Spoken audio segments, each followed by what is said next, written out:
নবীজি বলছেন যে কুরবানির সামর্থ্য থাকার পরেও দিল না, ফালা ইয়াকরাবান্না মুসাল্লানা, সে যেন আমাদের মুসলমানদের ঈদগাহে নামাজ পড়তে না আসে। তুই আসবি না, সাবধান, তুই আইবি না বেটা, তোর ঈদের নামাজের দরকার নেই, তুই উঠতেলা,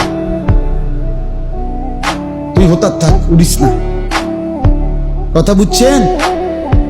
বলেন। আচ্ছা বলেন, তাইলে কি করতে হবে? বাবার কোরবানি সেটাও আপনি দিলেন, ইহসান করলেন। আমার আব্বারে আমি একটা লুঙ্গি কিনে দিছি, এর লাগে আমার আর লুঙ্গি কিনানোর দরকার নেই।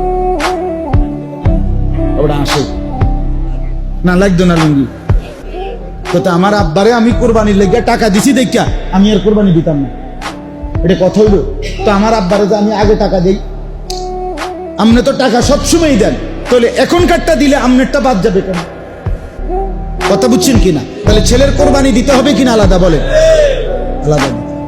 দুই ভাই চাকরি করে, ব্যবসা করে, যেটাই করুক, একসাথে সংসার, দুজনে মিল্লা 15,000 করে 30,000 টাকা আব্বারা তুলে দিচ্ছে।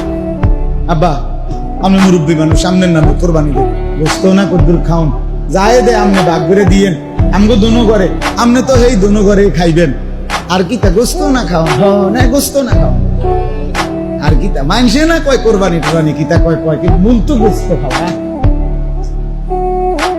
দোনো ফুতে কামাই করে, তাহলে দোনো জনের উপরে এই 60,000 মানে 52.5 ভরি রূপার দামের সমপরিমাণ টাকা থাকার কারণে দোনোজনের উপরে কোরবানি ওয়াজিব কিনা? তাহলে দোনোজনের কোরবানির বিকল্প বাবার নামে কোরবানি দিলে এই দুইজনের কোরবানি হইল। তো এরা গুনাহগার হবে না? তো এরা ঈদের নামাজ যাইব কেমনে?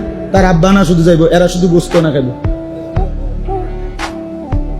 নবীজি নিষেধ করছে, তো যাইতে না, মানা করছে, তুমি আইসো না, ইয়ার জায়গা নাই, মসজিদে জায়গা নাই, তুমি তোমার বেডির লগে বাইত নামাজ পড়ো।